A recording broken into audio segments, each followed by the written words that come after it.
Alright, so welcome back to the most exciting channel on YouTube. And Close Enough Garage. We're boring as hell around here, but today we're going to get into some cool shit. I'm going to be doing some Metal Flake, laying it over the silver base that I had before. But before I got started, I want to teach you some basics about Metal Flake. A lot of people... Well, there's a lot of people that just don't know about it. I've met some really experienced airbrush artists myself that don't know the first thing about it. There's different methods, ways you can get it to lay, so we're going to get into all that right now. So without wasting any further time, there's two different basic types of Metal Flake that I know that you can do. One is the dry flake method, and the other one is laying it in a carrier. I do not like the dry flake method. Alright, so... I got a wife and two daughters. I know all about glitter. And if any of you have ever experienced glitter at all, you know it's going to be with you for the rest of your life. That's basically all Metal Flake is glitter for men. It's going to get everywhere. And a lot of people use the dry flake method. They'll lay down a layer of clear coat while it's still wet and not tacked up yet. They'll shoot it out of a flake gun at the project. Now the problem with that is there's a whole lot of waste. You're going to get as much flake on the floor and everything around you as you will what you're working on. I prefer to suspend it in a carrier. You're going to use a clear coat. Keeping in theme, we'll use the Createx 4050 gloss. So what that's going to do is we're going to mix that in almost like I don't know, chocolate chips and pancake batter. So, put the clear coat together, get it reduced down to where I want it, dump the flake in, stir it real well, mix it in that, shoot it through a gun with a larger tip. Now that's one of the big questions that comes up a lot about shooting Metal Flake, is how do I know what size tip I need? Well, if you go on to Google in general, or a lot of the websites, the places that sell flake, they'll have charts. And they'll tell you like, okay, well, if you're going to use this size flake, right next to it, it tells you minimum this size tip. So typically I use a 1.8 tip on mine. I run a fine flake. I don't do real heavy stuff, at least not yet. So like I like to mix a 4 thousandths and an 8 thousandths flake together and get kind of just two different sizes going and two different refractions, reflections, and all that. Getting it to sparkle differently. So you're going to find out what size tip you need through there. I'm not going to sit here and go through a whole chart and be like, well, yeah, you need this for that and blah, blah, blah. As far as flake itself goes, another common question is, can I use glitter? No. Because a lot of the glitter and a lot of the craft glitter and stuff like that, it's not made to be UV fast. It will fade quickly in the sun, even under your candy paint.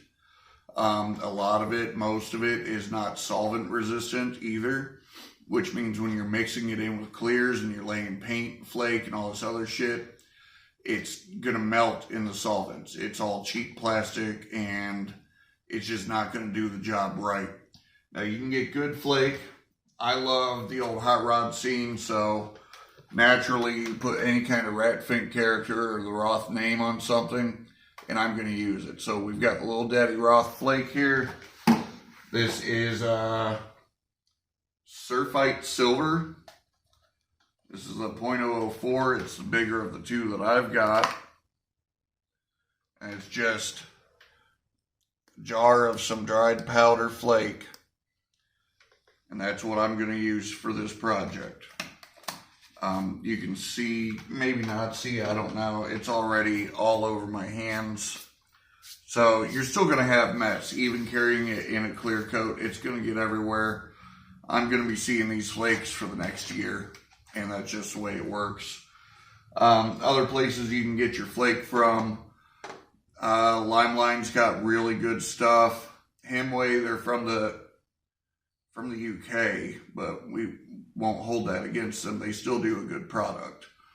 So, any of the automotive carriers, I believe House of Color has flake. If I'm mistaken, then I'm sorry. But moving on, we're going to get into actually suspending it in the clear coat.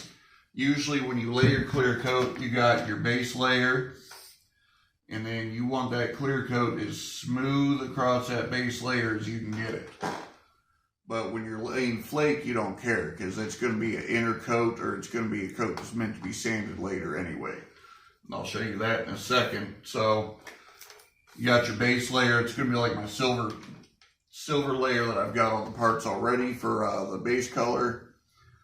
And you can choose how you want the flake to lay and how it's going to reflect the light and at what angle and all that stuff. It's really easy to do just by how much you reduce your clear coat. So for example, if I wanted to reduce the clear coat real thin, I'd lay out a thin layer, then all the flake in that layer is pretty much going to lay flat. It's going to lay staggered and on top of each other and all that, but it's mostly going to lay flat within the clear coat. Now you can reduce it less, lay on thicker layers at a time, and your flake will end up, kind of crossing all over, different angles and stuff. It'll just give it a different level and type of refraction. The way I do it, every time you look at one of my paint jobs in the sun, all you have to do is just shift your head a tiny bit and it absolutely dances. So what I'm going to do is I'm going to lay mine in a heavily reduced layer. One of the benefits to that is when you've got the flake laying all over, you've also got a really lumpy surface to your top layer. When I lay it flatter, smoother like that, it's still going to have a little bit, but it's going to be a lot smoother all over. And when you're done laying the flake, you get 2, 3, 4 shots on, however thick you want it to be. It also depends on how thick you mix the flake into the clear itself. You want just a little bit, mix a little bit. You want a lot, mix a lot. There's not really a perfect amount. But when I lay it in, I'm going to shoot 2, 3 layers of the flake. It's going to lay flatter like that and give me a smoother top surface. And then I'm going to come back through with another 2 or 3, maybe even 4 layers of clear, reduced very minimally and shot at a little higher pressure. And that's going to bury all that unevenness of the flake, because right now, before you lay your top coat clear, it's going to feel almost like sandpaper. And if you try to sand that smooth, you're going to sand into the flake and destroy it. So you put another layer on top there, sand it down so it's all nice and smooth across the top, and then you're good to lay down whatever finish coats you want, whether it's your finish clear, your candy, or whatever else. Because the way I use it, the flake is just part of the inside of the paint job, I guess. I'm still going to lay candy and graphics and more clear coat and silver leaf over top of all this. So I want to bury it in, I want to smooth it in. There's other people that will use the flake as their top layer. It's just like a dry pearl pretty much. Mix it in, shoot it, smooth, knock it flat, and then you're done. And I've seen that come out really good with like red flake over a black base coat. Green flake over a black base coat. I've seen like blue over white. There's all kinds of color combinations you can get into with it. But yeah, what we're going to be doing today is I'm going to be laying heavily reduced, thinner layers of flake. I'm going to stack it on, get it to lock in real heavy across the project. Give it some time to dry off. Of course, once again, with this Createx shit, there's no recoat times. I'm not really worried about any of that, so I'll come back on later today and hit it with some heavier coats of clear to lock that flake in and bury it in there, so that way I can sand it smooth, and all my layers on top of that are going to be smooth then too. So without talking your ear off too much more, we're going to go ahead and get some parts hung out here, and I'm going to move over to my little makeshift mixing table and start mixing up some flake. Show you guys how that looks on the stick when it's right about where you want it. So I'll be right back. So there is one thing I did forget to mention about the Metal Flake. It's actually more about the equipment you use with the Metal Flake. Almost all the spray guns have like a little screen filter down in the bottom of the paint cup. Take that out. Do not use it when you're laying flake. Same thing with this style of filter. Usually I'll put this over my paint cup when I'm dumping in a new batch of paint, and I'll also put it over this when I'm mixing. But you don't want to use these either, because that fine mesh right there will actually filter out the metal flake. So now we've got the clear coat reduced here. It's nice and thin. Like I said, I'm going to lay it in thin layers. How it lays on your paint stick is pretty much how it's going to lay on your project when it's wet. Now this Createx is milky before it's set, and it will dry. Look at that. That's beautiful. It will dry perfectly crystal clear. So as I'm mixing it, kind of mix it around, the paint or the flake will sink. So while you're mixing, you want to make sure you keep it nice and constant. When you're laying, once in a while, every few sprays or whatever, I just kind of like to give the gun one of those, kind of mix it around. That way it doesn't all settle to the bottom.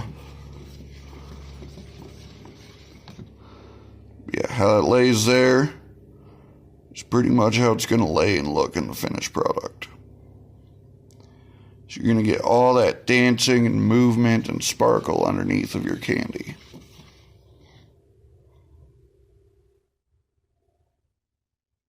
There, it's mesmerizing, huh? So, I'm going to go ahead. I got to give, with this Createx system, the reducer needs about 10 minutes. So, let that gas off for about another 8 minutes or so. And then we're going to go ahead and shoot it over all these nicely silvered parts. We got the base coat on. It's all dry. I'm not touching it, sorry, but we're ready to lay some flake on it. So, we'll see you soon. So, I wanted to give y'all a shot at how this flake looks. I've got it sealed under 3 layers of clear so far. I'm going to go ahead and hammer one more layer on, and then I should be done for the day. We'll be ready for graphics, but the paint job is actually getting somewhere now. So, starting to see some progress in it. Go ahead and turn the light on that. I'll just let the flake itself dance a little bit, show you kind of how it might look under that candy. That's going to be beautiful there.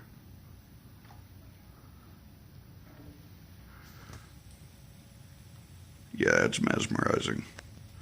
Very happy with the way it's coming out, though. Alright, so that pretty much concludes it for the Metal Flake. I've got, where we're at right now, we've done all the body work, the filler, smoothed everything out, got it primed, sealed and primed. The pearl silver base, and now it's in Metal Flake, and that's been locked in clear coat. So I've got a family thing to do tomorrow. Probably Monday I'm going to go ahead and start on the graphics. And I'll get those laid in black, because that's going to show up best underneath of that dark purple candy. And then after that we'll get it decked out in purple. Lay in the rest of the black over top, the silver leaf, and it'll be pretty much done.